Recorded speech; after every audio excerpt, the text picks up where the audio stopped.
All right, welcome back, everybody, to another episode of the Monty and Murdy College Football Show. Thank y'all for tuning in with us. We got an exciting conference championship week for y'all. Monty, what's up, man? How are we doing, buddy? Pretty good. It all comes down to this, right? Up until the playoff. Conference champ week. Got some big matchups to talk about. I'm expecting some craziness, even though, maybe our picks don't necessarily, I don't know what you pick, but maybe our picks won't align with it. Maybe we'll pick the favorites, but I'm expecting some excitement this weekend. I'm excited to talk about them. Yeah, a lot of exciting matchups whenever you get these conference championship weeks. You have a lot of teams that are in or around the playoff discussion who are facing up against one another. So you kind of look at them as they're more or less like mock little playoff games, or for certain teams, they're play-in games. So this is their first playoff game that they're going to experience this year. So before we dive into all the conference championships, we want to give you all a quick update on the college football playoff bracket, how it currently sits, and then we'll be sure to discuss these matchups going in. So just a quick one. Ohio State, number one team in the country, defending national champs, still undefeated. They're number one in the country. Indiana, undefeated, currently sitting at number two. You got Georgia with the one loss to Alabama, sitting at number three, followed by Texas Tech with the one loss to Arizona State. I know Texas Tech fans will put an asterisk on that one because Byron Morton was out for that game. But Texas Tech sitting at number four there. Oregon at 5 with the loss to number 2 Indiana. Ole Miss at 6. Actually moved Ole Miss up one even after Lane Kiffin leaves. So I thought that was kind of a little interesting deal that the playoff committee there did. I like there. it, though. Yeah. A&M at 7. I think the committee, obviously A&M holds the big win over Notre Dame early in the season, but when you looked at like their SEC conference play, they obviously have played more or less the bottom half of the finishing standings outside of Texas until they played that Texas game and just recently lost it down in Austin. Number 8, Oklahoma. Talked about them pretty much every week this year. Some question marks as far as the how they're looking on the offensive side of the ball and how that predicts, but defense is going to play and probably keep them in just about every game they play in. So really good there for Oklahoma, sitting at number 8, looking to host a playoff game in Norman. Number 9, you got the Crimson Tide of Alabama. We'll talk about it here in a sec. They face Georgia this week. 10, Notre Dame. We kind of already touched on them. They're slotted to play against A&M right now, as long as nothing changes. But you could probably expect some movement with Alabama, who's playing this week. So if they win against Georgia, they'll probably move up a little bit. If they lose, they may drop down behind Notre Dame. So that part just kind of depends. And then we got pretty much it's just slated as the conference champ number 4. You're looking at that one probably being the American champ, unless it's Virginia. So if Virginia doesn't win, then it's probably going to be the American champ there, either Tulane or North Texas.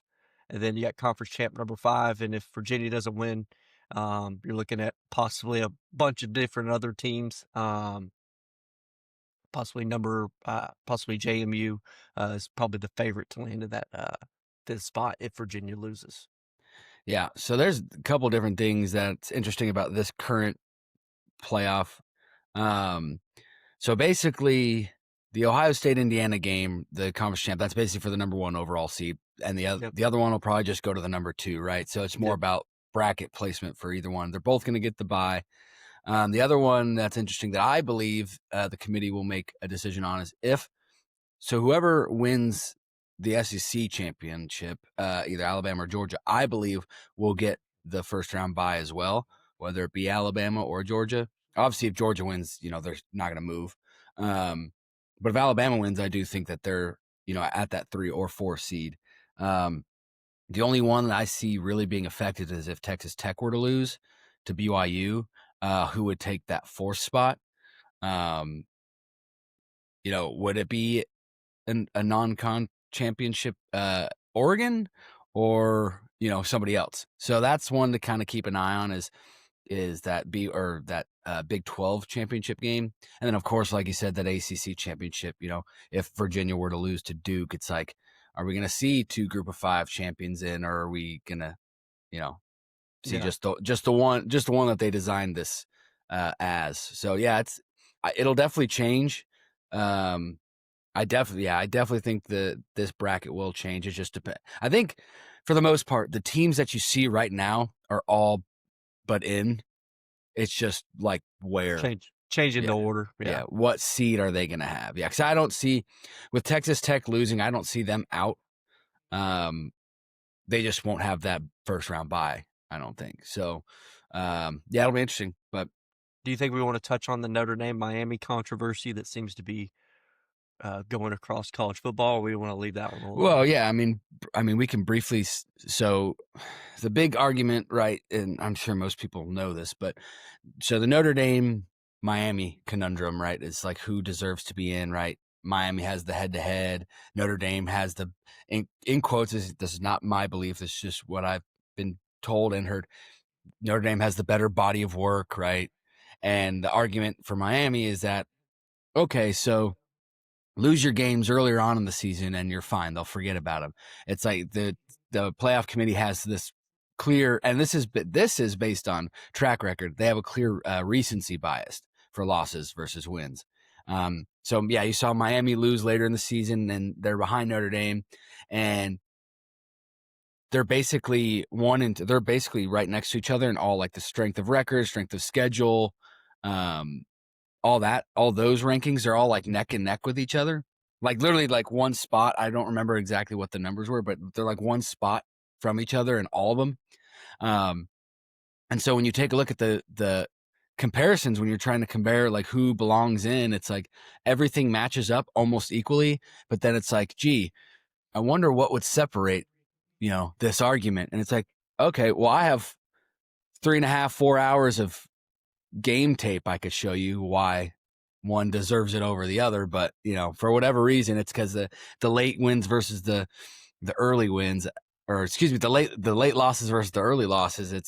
I mean, I'm no Miami homer nor my Notre Dame hater, but I mean, it should always come down to head to head. If they're that close in comparison, I think it should always come down to head to head. Like I don't know. We're not talking about Florida State and Alabama in this one, right? Like that's not the gap that we're saying, well, Florida State won head to head. Well, Florida State needs to be in the playoff. It's like, no, these teams are two pretty comparative. And I know everybody's like, oh, Miami has terrible losses. It's like, well, I mean, they lost to a Louisville team who's pretty good. They were ranked, they're ranked in the top 25 at this point. They're probably still a top 40 team. And SMU, who's also a top Notre Dame has one top 25 win, and their 2 losses are to Miami and A&M. So it's like, okay, well, and me, I don't believe in good losses. There's no such thing, right? A loss is a loss. But yeah, they only have the one top 25 win, right? Notre Dame does. And they could say, oh, Miami's is bad losses, but they still are, they're ranked neck and neck. And then there's the head to head that they do have. Yeah, not sure. I think we're both kind of on the same page here. Like, yeah, well, I don't agree with Miami, Miami being left out. The other argument too that came to mind was, I lost my train of thought. It was, well, anyways, yeah, it'll come back to me. But you ready to just go ahead and dive into the conference champs? Yeah, sure. So we're gonna do it just like how Game Day did it. We're going to the SEC. There you go. Started off with Georgia versus Alabama in a rematch. I believe Georgia is currently a 2.5 point favorite. Yeah, 2.5 point favorite in this one. Alabama won the last matchup between them 24-21. So I wanted to get in this. I've kind of set it up. I've kind of working through a new structure for me and you here. I want to ask you a question first before we get into like keys to victory for each team here. I want to go with, who do you trust more in this one? In a late fourth quarter game, is it Ty Simpson or is it Gunnar Stockton? That's a good question. I guess the easy answer is it depends, right? Kind of how has the game been going? Like, Yeah. is Georgia, is Georgia dominating on the ground, or is Alabama's defense, holding them up on the ground and forcing Gunnar Stockton to pass? And same thing on the other side is Alabama, has throughout the game, throughout the last 3 quarters, has Ty Simpson, has he played up to what he has been all year and like how he did against Georgia the first time, or has he thrown another interception? Have there been drops? It's so I guess the easy answer is it depends, right? But um, late fourth quarter, just without knowing how the rest of the game Yeah, has gone. not knowing who do you got 2 drives. It's 4 minutes to go in the game. You're looking at both teams with 3 timeouts. Maybe get two opportunities here. Each one gets one. Who do you think's going to take it? That's a tough I guess. I mean, Ty Simpson. I guess There we go. I like. Oh well, I'm gonna join you on the Ty Simpson thing just because, just for Alabama this year, right? They haven't had a run game all year. So Ty Simpson has played almost every game exactly like that. If he doesn't move the ball does not move for Alabama. yeah. Whereas Gunnar Stockton has had the reliability of a great running game, that's kind of been able to assist them and propel them. And that's whenever they're playing their best is whenever that running game's actually operating at a high clip. I remembered what I was going to say about Miami Notre Dame. All right, we can backtrack. I like it. Just stick with us on the rabbit hole. I'll just say it real quick. No, so the only thing I was going to say was, so the argument about Miami beating Notre Dame is that it was so long ago, and it's like, well, okay, so now we're talking about having preseason games in the regular season, or is that not a regular season game? Right? You like if it doesn't count because it's so long ago, then it's a preseason game. But it's not. It's a regular season game, so you play all these games to win. Anyways, we can continue. Yeah, not a preseason game. No preseason games in college football. And then another point I had is just Georgia defense will need to show that they have improved from the last matchup, right? Earlier in the season, we were like, hey, we're not sure if this is the same kind of Georgia defense. As they've gotten later into the year, they've stood up. They've played really well against Georgia Tech, played really well against Texas. We're going to see if that can kind of continue over. You want me to go ahead and start with my keys to victory for Georgia here? Yeah, go for it. I don't have for this week. I don't have much of keys to victory. More as I just have like evaluation of the game. So you go for it. Cool. Yeah. So keys to victory for Georgia in this one. They need to be better on third down defense. So Bama in the last game they converted 13 of 19.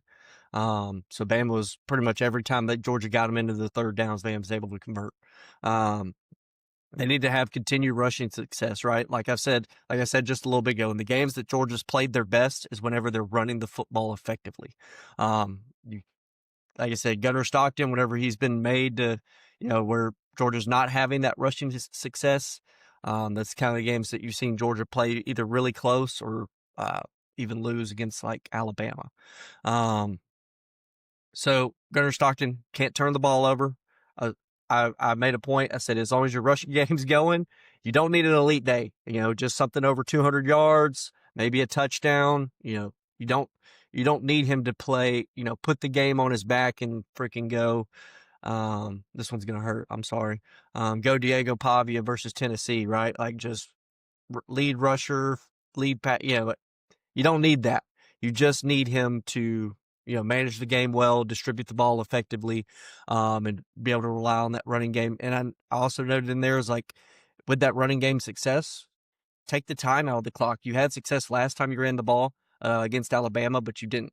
It seemed like Georgia was still kind of playing in a fast-paced offensive tempo. They lost the time of possession battle in the last game.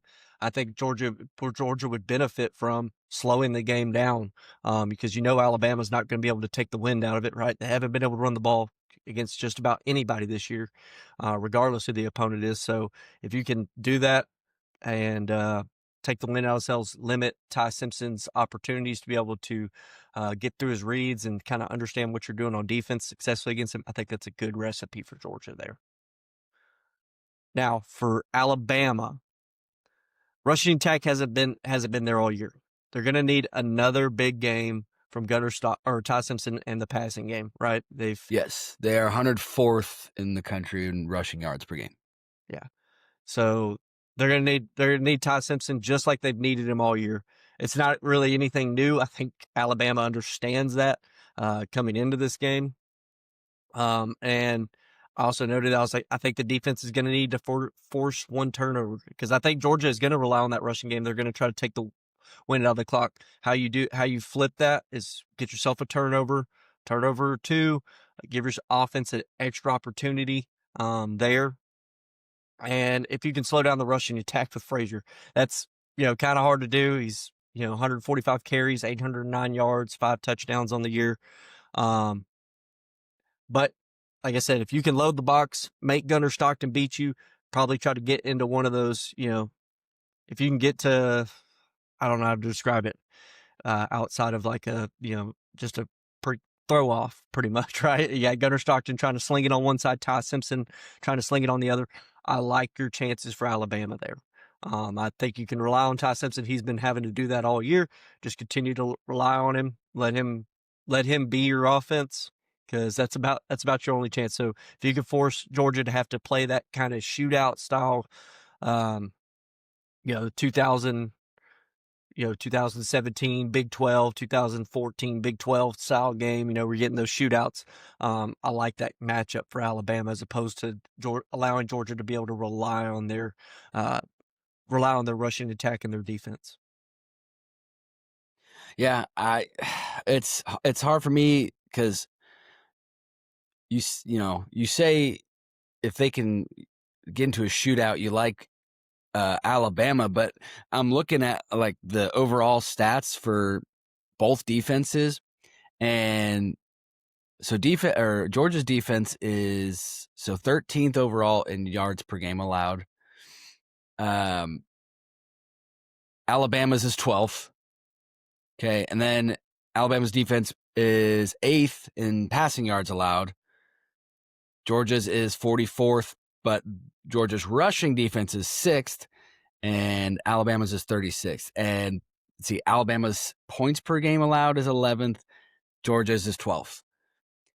So I look at that and I'm like, I don't know how much of a high scoring this game is going to be, especially. So the last game, what was it? 24-20 was the final, if I'm not mistaken.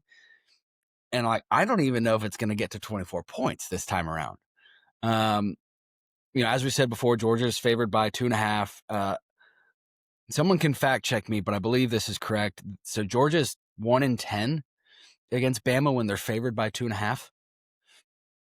Like I said, somebody can fact check me on that, but that's what I saw. That's an interesting stat line. Yeah. But also the other one that I wanted to make note of, just kind of before I go too much further into the game. So the last 11 of 12 SEC champs have been either Georgia or Alabama. And I say, so it's last 10 of 11, but they're playing, so one of them's going to win. So it's 11 of 12, right? The last one, the only other one that was 2019 LSU. So it's pretty interesting. But yeah, I don't know. I don't think we see Kirby Smart make the same mistake twice this season. Tough to beat a team twice, right? Yeah. And especially, a Kirby Smart led Georgia team. You talked about getting into a shootout and trusting Ty Simpson. I do trust Ty Simpson in a shootout, but this goes back to, what was it, last week or 2 weeks ago? I mentioned this. Gunnar Stockton is proofs in the pudding for him in shootouts this season, right? He's won 2 of them against good teams. Tennessee 8-4 now, but you saw how Tennessee played against Georgia that game. Gunnar Stockton won that one, and then against Ole Miss, right? So I don't know who I trust in a shootout. And I know I said Ty Simpson if it came down to it in the fourth quarter, but like I said, that's a hypothetical question that I kind of had to answer. I don't know. I don't know that I'm not, because I don't not trust Gunnar Stockton in that kind of thing. And then going back to, losing to the same team twice, how tough it is. So the last time this happened, Bama actually beat Georgia in the SEC championship. I believe that was in 2021. 2021, and Georgia turned around and beat Bama in the national championship. So I just can't wrap my head around Georgia losing this game twice in a season. That's why I'm going with Georgia. I don't know. I don't even know if they cover though. to be honest with you. Yeah, I'm gonna join you in that pick. Actually, I'm gonna go with Georgia as well. I think from what we've seen, right, since their last matchup, um, Alabama was, that was early in the year. Alabama had lost early to Florida State. I think Alabama was, they kind of already got their gut check, right? Their gut check game came very early in the season. So from that point on, they felt like they were playing for their season, and for their opportunity to make the playoffs. And then when you got Georgia on the other hand, I think kind of as we noted, right? We had talked about it in the recap episode. They've gotten progressively better on defense. Earlier in the year, they were getting in shootouts with Tennessee, shootouts with Ole Miss. Alabama, they wasn't necessarily a shootout. It's 24-21 win, or 24-21 loss. But as they've gotten later in the year, we've started seeing this Georgia defense round into form. Like you said, I wasn't saying I'm not predicting a shootout here. I was just saying if it is a shootout, I would like Alabama's chances. But with that being said, yeah, I got to go with Georgia here. I don't think they're going to lose two in a row, two in a row to Alabama. It's tough to beat a team twice, and I think Georgia's really just improved on the defensive side of the ball, most specifically since that matchup earlier in the season. So that's why I got to rely on the improvement I've seen from Georgia, and hopefully, and just Alabama's offense being one dimensional doesn't really help, right? I know Georgia knows what they have to do. They don't have to worry about Alabama's rushing attack, and that just kind of plays into the hand of that improved defense. So yeah, I'm joining you with the pick in Georgia there. There you have it. First one we're agreeing on. All right. Rolling on to the next one. Ohio State versus Indiana. Number 1 versus number 2. Big Ten championship. So another question for you. We kind of already touched on it. It's like, did the 12-team playoff kind of take away from this matchup as number 1 and 2 are both in? And like you said, they're pretty much just playing for the first seed. Is really all it boils down to. Whenever you're Yeah, looking at it. So yeah, no, it's this game I believe is, and I'm sure the committee will probably agree with me, but this game is for the one who gets the 1 seed, who gets the 2 seed in the playoff. I think. I mean, even with a loss, whether it be Indiana or Ohio State losing, with one loss, I mean, you look at number 3 and number 4, like everyone's got one loss, right? These are the only 2 undefeated teams that are in the playoff, right? So if one loses, I think they just drop to 2. I don't think that they go further than that. It wouldn't make sense to me, but I don't see the committee moving them, past that really. yeah, like I said, I think that's pretty fair. I mean, they'll both be either one of them. Like whoever loses, I mean, they'll be. I guess the only argument would be that, if Georgia were to win, so they'd be a Yeah, 12-1 SEC champion, so they move to 2, but I could see that. that would, I guess that'd be the only reasoning behind it. But Yeah. I believe it's what, this is for the 1 and 2 seed, but we'll see. It also probably depends on. I think the flavor of the game might have a little bit of effect on that, right? Like if. Oh yeah, if one of them gets trounced, that'll affect it too. Yeah, yeah, absolutely. So as I'm looking at it, Ohio State is currently sitting as a 4-point favorite over Indiana. Do you want me to go ahead and roll to my keys to victory, or you want to give your analysis first? It doesn't matter. I mean, I was kind of just gonna roll into my pick. So Okay, if you want to go give. key, yeah. Yeah, I'll go keys. So we'll just do that. We'll keep that order as we're going through. So keys to victory, right? Ohio State, lean on Bo Jackson in the rushing attack. He has 952 yards. You just saw him have a great game against Michigan. I think Ohio State is playing their best when they're able to rely on him. Julian Sayin doesn't have to play hero ball. Just relax, distribute the football. The offensive line for Ohio State is playing really well. So just continue to rely on that and distribute the football well. And if your defense can force a couple key turnovers, Ohio State's played really well on the defensive side of the ball, and haven't really given up much. When you're looking like common opponents for these two, right? Penn State kind of pushed Indiana to a late fourth quarter game where Indiana had to come back in on November 8th. And then you have Ohio State, who played them the week before and trounced them 38-14. um, against that same Penn State team, which we know they're without James Franklin. We get all that. But yeah, if Ohio State can do that, they got the playmakers on the outside of the ball. I don't think this game is too complicated for keys to victory, right? It's more or less, hey, keep doing what you're doing, Ohio State, and you'll have a really good chance to win the game here. They've been doing it all year. Julian Sayin hasn't been very turnover prone, and they've just been able to rely on that running game as they've kind of gotten through the season. For Indiana, I think they need a big day from Elijah Hardy. He's their leading tackler at linebacker. He currently has 7 sacks on the season. They got to get pressure on Sayin, right? We haven't seen Julian Sayin really play uncomfortable outside of the Texas game, where Texas was able to get a little bit of pressure on him. So you need to make him uncomfortable. See if you can get Ohio State into a late fourth quarter game, and then you can kind of rely on the experience of Fernando Mendoza to try to get you through pretty much that late fourth quarter game.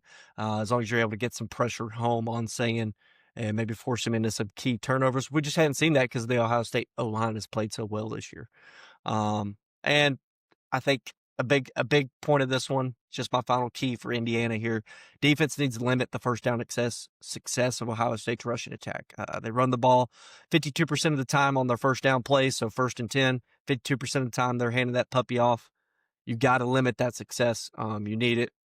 Maybe a 1 yard, 2 yard gain, try to get to a 2nd and 8, something along those lines to where you can where you can limit, try to get Ohio State in those 3rd and longs. Don't give them those 3rd and shorts to where they can convert them pretty easy. Yeah, no, I mean, the reason why I was kind of letting you do that is because, like I said, I was going into my pick. It's just, I won't say it right away, but yeah. So the way that I look at this game is, so to your point, so Indiana, yes, they need to have a big day passing with Fernando Mendoza. He needs to be able to throw the ball. My concern is that you look at Ohio State's defense, right? Number 1 passing defense, number 4 rushing defense, right? And Indiana on the flip side, they're 42nd in passing off. Yes, Fernando Mendoza, absolutely without a question, is a Heisman candidate. We've seen what he's done all year, not denying that. It's just my only thing, and he played pretty well against Oregon. But that's really their only other like big, opponent that they played this year that was, comparable, at least in talent and depth to their team. This is the next one, right? So, but this team, obviously, this is that Ohio State team. They're top 5. Actually, they're 1st in everything but rushing yards allowed, and that's 4th, right? So, Yep. I think Indiana's run game is crucial in this game for sure, because that's 9th in the country. So in order to, if they establish that, that's how they get that pass game going. But, like I said, I'll go back to what I've been saying all year about Ohio State. Until they prove me otherwise, I have no reason to pick against them. I mean, they've shown every single week in, week out, that they're the best team in the country. And this is no slight to Indiana. I actually agree that they are undoubtedly the 2nd best team in the country, right? I just think that between these two teams, Ohio State has shown less weakness than what little weakness Indiana has shown. So, yes, Indiana has shown very little, but Ohio State has shown less. And for me to pick against them, just because, like, that doesn't make sense. So until they show me otherwise, and hey, look, if Indiana wins, that's more exciting for the college football world. But I just don't, like, why would I pick against Ohio State? A team with Kurt Cignetti, led by Kurt Cignetti being number 1 overall. I don't know if the football world's quite ready for that, but yeah, like you said, I mean, shoot, I am. I'm ready for it. If it happens, great. But I just can't pick against Ohio State. That's what I said. I literally have a note here right underneath my pick. I said, I got to roll with the defending champs until proven otherwise. Just Ohio State, they've played really complete ball. Julian Sayin's been, he hadn't really been pressured. He's been just able to distribute the ball. They rely on the rushing attack, which is fantastic. The offensive line plays great. And the defense is locked down in both the passing and the rushing rushing defense. So we'll see if Fernando Mendoza is going to be able to have some success. Like I said, neither one of these teams is necessarily extremely tested. Right, we had Ohio State. They played a real close game against Texas, and then we just saw them against Michigan. Those probably their two premier games, and then Indiana, obviously against Penn State, which ended up, by that point was not quite the same I mean, matchup it and was they anticipated to be. And then they did go into Oregon. Eugene. Yeah, I was gonna Yeah, say they did Oregon. go into Eugene and beat Oregon. That's why that game specifically is why I know Indiana is like they are truly what they are ranked. And so Yeah, again, not taking anything away from Indiana, I do believe they are the second best team in the country. I just don't think that they're going to beat the best team in the country this time yeah, around. yeah. I'm going to join you in the pick with Ohio State. So both going Georgia, both going Ohio State. You know what that means? Both those teams are probably losing. So we'll go ahead and move on to the oh God. All right, we're moving on to the Big 12 championship. It's BYU versus Texas Tech. BYU fans, I know you're already ready to Oh yeah, jump this on is it. this is I forgot you and BYU fans, man. Yeah, we've been having a little bit of beef here recently. Well, here maybe I'll try to take some heat off of you and onto me.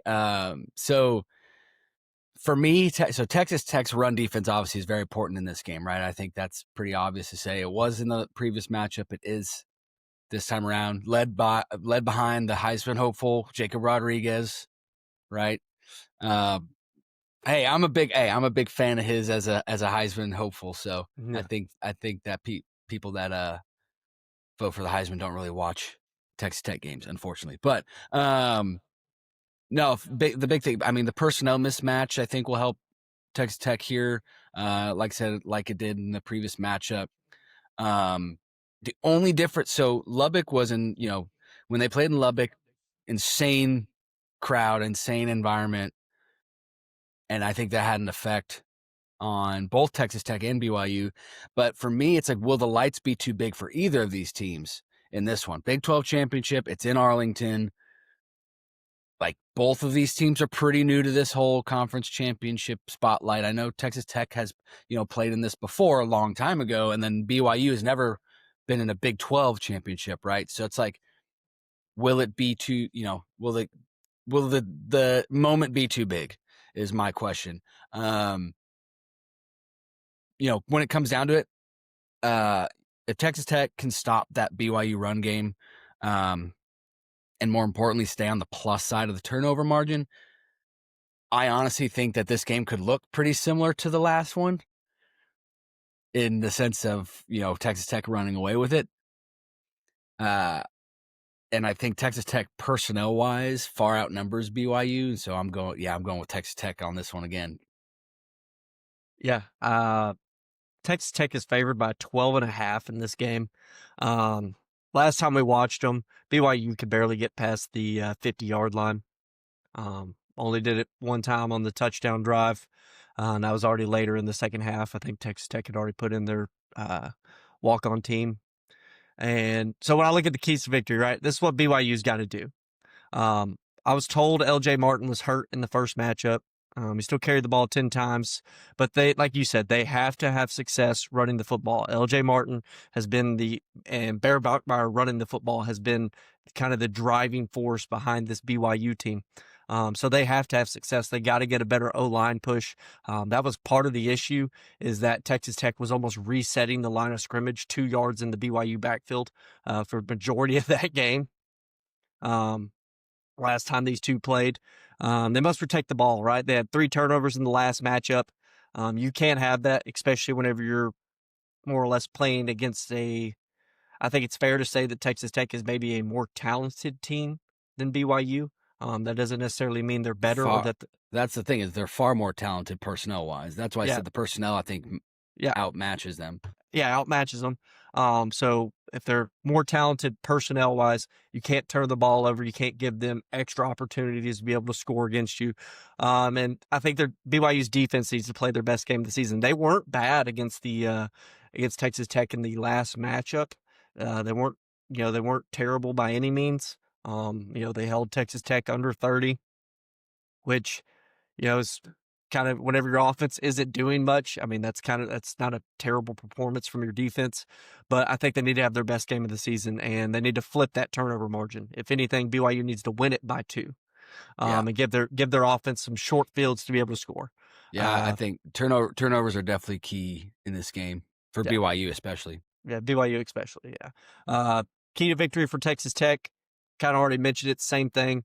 Limit the BYU rushing attack, make BYU's offense one-dimensional, load the box if you got to, make Bachmeier beat you. And I think that's a good recipe for success there for Texas Tech. You can't, and I said you can't have any turnovers in your own territory. Now, it's not that you can't have any turnovers. You can't have them on your side of the field. You can't give BYU easy opportunity to score points. You want to make them have to go the length of the field every time. So kind of rely on your defense, who has played really well and played really well in this matchup last time. You like how you like kind of the matchup in the trenches, which is another note, is dominate the trenches for Texas Tech, both on the offensive and defensive line, and make BYU have to go the length of the field with that rushing attack. And I think you really like where you're sitting for Texas Tech. So I'm going to go with Texas Tech on this one. I know BYU fans go ahead, let me have it. But I'd mentioned before, this is your game, right? Y'all gave me so much crap for the past month about y'all being on the outside of the playoff. Well, this is your game. All you have to do is win this one, and you're in the playoff. But guess what? If you lose it, you're out, is what it is. Yeah, see, and I don't know if BYU's out of the playoff if they lose. I know this ranking kind of sets them up for it, but if they play this one close, there's an argument. But no, going back to the game real quick. I know I already said Texas Tech, and I just the reason I really want to drive home the reasoning behind it. It's BYU's kind of the way that they start to get the machine, the engine churning is that run game. And Texas Tech they line up perfectly. They're the number one rush defense in the country. 68 yards a game they allow. It's a bad matchup. It is. And if you can't get that run game going against that Texas Tech defense, it's like, okay, fine. We'll throw the ball. Okay, you're 78th in passing. It's like, hasn't been the strength of your team this far. Right. And even Tech outmatches you in the pass game on defense too. So it's like, look, if BYU can cause turnovers, then this is anybody's game. And I know BYU is going to come into this game fired up. It is basically their guaranteed ticket to the playoff, rather than, I hope that us at 11-2 in the Big 12 championship can make it in, or we know we're in at 12-1 as Big 12 champions. It's like, so they're going to be ready to play.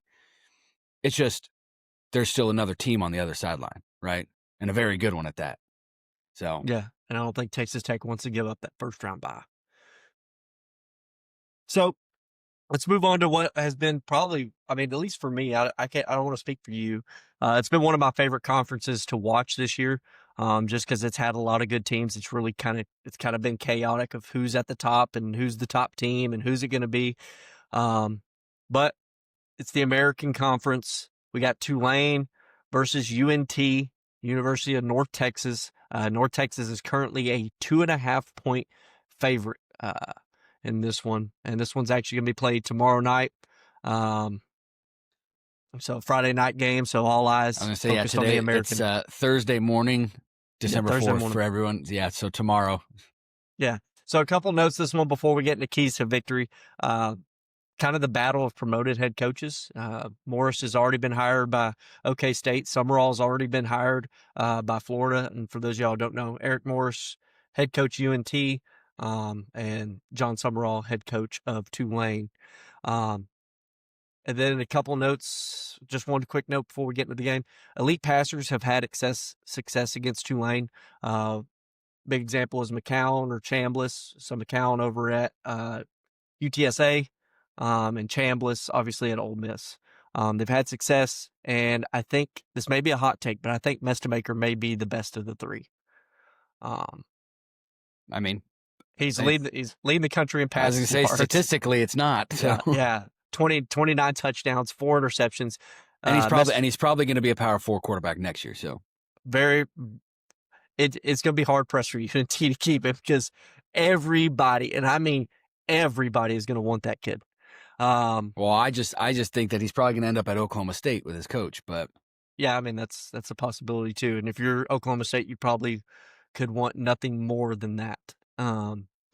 Let's dive into the keys to victory here. All right. So for Tulane, they need to be really good on first down defense and early possession. Um, UNT is not a, I know it screams that, hey, look at the passing yards your best maker has. Like, hey, they're a throw happy team. That's kind of what they do. It's like, no, they can run the ball. Caleb Hawkins has 1,216 yards, 193 carries, and 23 touchdowns. They can absolutely freaking run the rock. So you got to be good on first down and early possession. You can't let UNT, they run a very fast tempo offense, so you can't let them build momentum on you and get your personnel kind of on their heels and moving down the field. That's what they like to do. You can't turn the ball over if you're Tulane. I know that we say that in kind of all the games. Turnovers do swing the battle, but you can't turn it over if you're Tulane. You don't want to give UNT uh, extra opportunities on the offensive side of the ball. If you give them so many, they're eventually going to break through. And they need to have success in the non-quarterback run game. McClure and Gordon, it hasn't really been a strength for Tulane this season as far as non-quarterback run games. Retzloff is their leading rusher with 561 yards. So, like I said, when you're playing against UNT, you got to kind of drag them into the mud, kind of similar to how we saw Army play them or Navy play them, where they had at least a little bit of success where you kind of take the wind out of the game and you're able to drive the ball. Because think about UNT, their defense isn't very good, right? So if you're able to run the ball effectively, take the time of the possession, big time, limit their offense's opportunities. That's kind of your best way to get a win there. Yeah. Yeah, no, that's basically, I mean, you nailed it on the head there. That's basically what I was going to say about the key for Tulane. It really does come down to Tulane's offense in this game, because North Texas is going to give you the yard, like you're going to be able to take what you want, right? So Yeah. the key for Tulane's offense is they need to do what they can to keep North Texas's offense off the field, and you need to give your defense as much rest as you can give them, because like you said, North Texas, their offense, they're going to score points and probably fairly quickly. But they're gonna move the ball no matter what. Whether they run the ball, which means they can slow it down if they want, and they can throw the ball. Obviously, proof's in the pudding for both aspects of the offense. So very important that Tulane stops the UNT pass game. Right, that would be obviously ideal, but I just don't see that happening. So it does. So like I said, so it does come down to the Tulane offense being able to slow the game down for their defense and keep that North Texas offense off the field. My only concern, or probably my main concern for Tulane, is that North Texas offense is ranked first in yards per game and second in passing yards per game and first in points per game. Yeah. And you look at Tulane's defense, they're 121st in passing yards allowed. It's not a good match. Yeah. So you have the number one passing offense versus the 121st passing defense. I don't doubt that this is probably going to be a high scoring game. I think Tulane will score points. If this is a successful game by Tulane, you'll know it because the score won't be a high score, because and you'll look at the TOP, right, the time of possession, and it'll be like, 30 minutes for Tulane. But yeah, I know I've been saying a bunch of team stats. I like to, at the end of the season when it's, so the regular season's done, so you have the full season. That's why I've kind of been reading all the team stats and comparing them. Full body of work. Right. And so obviously, again, the proof is all there. It's, number one pass offense, 121st pass defense.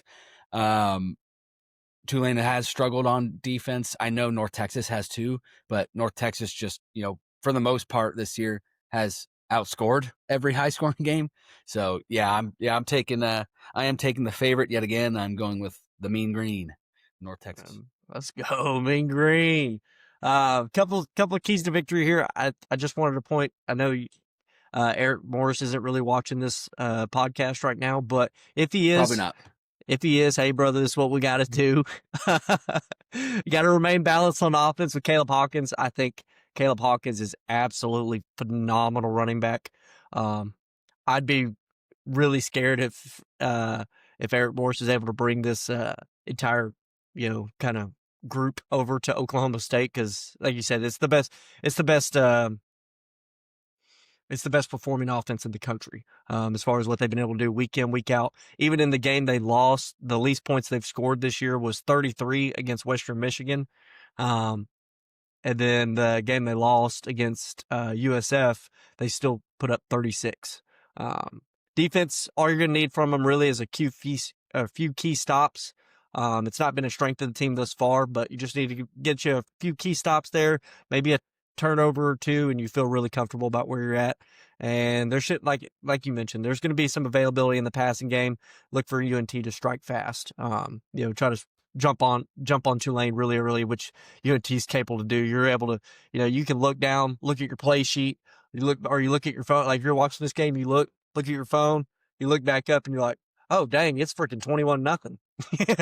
Because UNT Yep. they're able to score so fast. Exactly.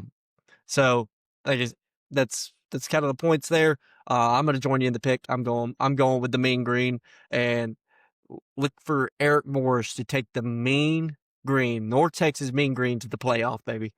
On his way out as the head coach into the Power Four, he gets them probably one of their first, at least in a while, American championships, and then into the 12-team college football playoff. That'd be a good send off. And of course, he'd obviously be coaching them into the playoff too. I know they would likely be playing an Oregon team, which is never fun for a G5, but still. Yeah, I think as far as UNT goes, I mean, I know they had a really good year, I think in like 1958, but it's really hard. And actually, that'd be obviously we would talk about that game, but it'd be an interesting matchup.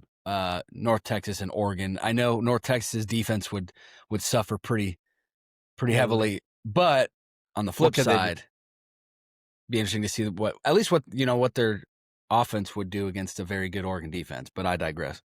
Yeah. All right, so let's go ahead and move on to the ACC here. Yeah, an interesting one. An interesting one for sure. So, yeah, Duke versus Virginia. So, a 7-5 Duke taking on a 10-2 Virginia team. Last time Virginia was in the ACC championship was actually back in 2019 versus Clemson. And they have 2 ACC championships all time. Fun fact. And then Duke, on the flip side, hasn't been there since 2013 when they lost to Florida State 45-7. Yeah. And but they actually have, so I didn't realize this, I had to look this up, 7 total ACC championships. Duke does. So this one, believe it or not, this one out of all the ones was actually kind of a hard one for me to pick. Really? Yeah, I mean, just hang on. Before we dive into it, I want to address a couple of things with this game. Okay. As far as questions I got, first question to you is, how did we fall this far, ACC? Where you're looking at maybe your conference champ doesn't actually even make the 12-team playoff. And then also with that is, you probably need to review your tiebreaker criteria if this is the result you end up with, right? Like if Miami is not the team who should be playing Virginia, and somehow Duke is, probably need to review our tiebreaker criteria. Yeah, maybe kind of default to the playoff rankings. Like, hey, our 2 highest playoff ranked teams are going to be, as long as they have the same, conference record, I guess, the same record like in conference, like those are going to be the 2 highest who play. So that way you give yourself the best opportunity to get in. Yeah. Well, so to answer your first question, it's because your top heavy teams aren't so top heavy in the ACC as they normally are. Clemson, Florida State. Yes, Miami's up there, and I'm sure Miami would absolutely love to be in this game because this would be a play-in game. While they could very potentially be left on the outside looking in for the playoffs, so they would love to play in this game. You would think that it would be the better matchup for sure, Virginia and Miami. But nonetheless, it is Duke. It is Virginia. I got one more thing before we dive in. Go for it. All right. I know you said I think you kind of disagreed with his take earlier, but I'm gonna go ahead and say it because I'm gonna stand my ground here. I don't care what Duke's head coach Manny Diaz says. If Duke wins, they're not in the playoff. He had said a thing where they're in. If they win, they're not in. right? You'd need JMU to lose. You would need UNLV to lose. You need you need a lot happening in the group of 5 upsets to happen out there for you to get yourself in. So it's Hey, not just, hey, we win. Hey, we're the ACC champ, baby. We're in. It's like, no, that is don't count not it. out the Blue Devils, man. Don't count them out. I'm counting them out. Boise State is favored over UNLV. Yeah, JMU is favored over Troy, and I think they'll probably kick Troy's tail. But yeah, so that was actually the point I was about to make was the reason why I was going back and forth is because I was listening to Manny Diaz talk about it, Duke, and how his guys are gonna be ready to win this game and go to the playoff, and I was like, yeah, I like that talk, but yeah, it goes actually back to the UNT Tulane, the discrepancies between Virginia's offense and Duke's defense. Again, like I said, this episode, I'm talking a lot about the season, the average per game stats, just because of the complete body of work, like you said.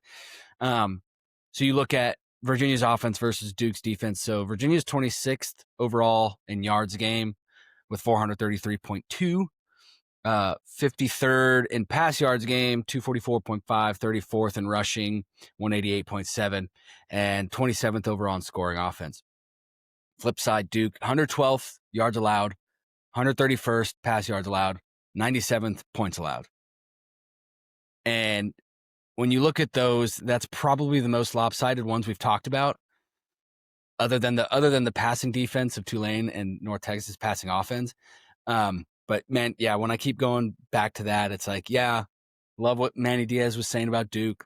He's probably going to have his guys ready, but there's a reason why Duke is 7-5, and there's a reason why Virginia's 10-2.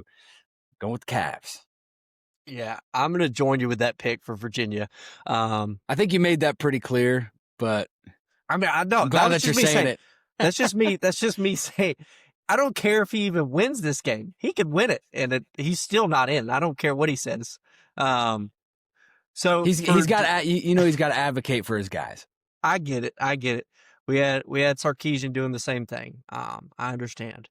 So for Duke, I got maybe 2 keys. Maybe they can get pressure with the D line and Anthony Jr. off the edge. Stop the bleeding is a key. Stop the bleeding and force Morse into a couple turnovers again. They did it last time. It didn't really matter. Virginia still. I'll go to their keys to the victory. Can I get another 500-yard day of total offense? That's what happened the last time these two teams played. Virginia was able to put up 500 yards of total offense, protect the football, and then remain balanced with the rushing attack. They did it well last time, 224 yards running the football. And then for Virginia, final key of the game, stamp your spot in the college football playoff. Looking at maybe that 11 seed, so you're maybe looking at a possible matchup with Oregon, Ole Miss, depending on how things shake out there. So, yeah, that's really all I got for keys to the matchup. I got to go over Virginia just the last time these two teams played. The matchup just doesn't sit very well. You'd have to get a complete turnaround on the Duke defense to be able to match. Yeah, and I think just with the ACC this year, I mean, like we're picking Virginia.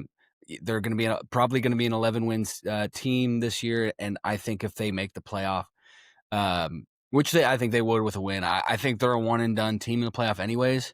That's just my personal opinion. I don't, there hasn't been a game this year that I've watched Virginia play that I'm like, man, these guys got it. The ACC team that I would pick to make at least win a playoff game would be Miami. But okay. Yeah, I would think Miami would be the best, but I mean, I think there was a game early on. I mean, you saw them beat Louisville. You saw Virginia go 2 overtimes with Florida State. That was when we still thought, Florida State was pretty good. Obviously what we've learned from there since, right? 5-7 Florida State. Kind of different. But look, I love Virginia, and I would love for them to make a run. I just have I'm talking about. I don't like them over any team in the playoff. That's what I'm saying. That's what I'm saying. When you look at the field which it likely won't change much. When you look at the field, it's like, can they win a probably away game against an Either Oregon Ole Miss or or Ole Oregon. Miss? I just Yeah. don't see it. But I do see a Miami doing that. Yeah, I would see Miami pulling that one off. I mean, I think a cool, exciting matchup would be like and obviously it's not going to happen. I'm just speculating here, right? Maybe a Virginia versus a UNT. Like that would probably be pretty exciting to watch happen. Just with how the potential both those offenses had. But yeah, so both going with Virginia. Oh wow, we went the same this week. Both Yep. went Virginia. Both went I North Texas. I had a feeling that was going to happen for this one. Texas Tech, Ohio State, and Georgia. And I think that's the first time this year that we've picked the exact same slate. There might have been one other, I can't remember, but yeah, we also completely picked the favorites. So look at us being we're real outside dangerous the box thinkers. Yeah. Hey, I gave y'all my freaking last week. I went with the upsets. I got one of them. So I gave y'all my. But at the same to our defense, this is conference championship week, so these teams are, other than probably the ACC, these teams are supposed to be playing each other. So they're supposed to be pick'em games. So yeah, and I will say this, as you get later in the season, that's where Vegas, because you get your full body of work for these teams.